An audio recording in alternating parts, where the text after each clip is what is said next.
এই পিচ্ছি, তোরা কি ভালো আছো? সবাই ক ভালো আছি। ভালো আছো? তোমার নাম কি? থাম্বি। তুমি কোন ক্লাসে পড়ো? এদিকে আসো। ওয়ানে পড়ো। তুই এদিকে আয়।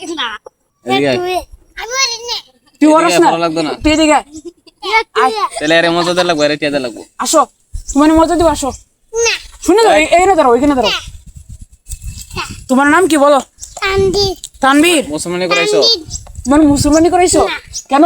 দেখি মুসলমানি করাইছো মানে দেখতে হবে। আমরা তো টাকা দিতাম না। ওই দেখ 500 দিন। তুই টাকা খাস? কেন মুসলমানি করাইছো যেটা দেয় এটার 500? তোমরা যারা মুসলমানি করাইছো তারে 500 টাকা দিও। সত্যি তুই করছো? হ্যাঁ, তোরে 500 টাকা দিবি না তুই না। আচ্ছা এই হচ্ছে অবস্থা, মজা নিলাম।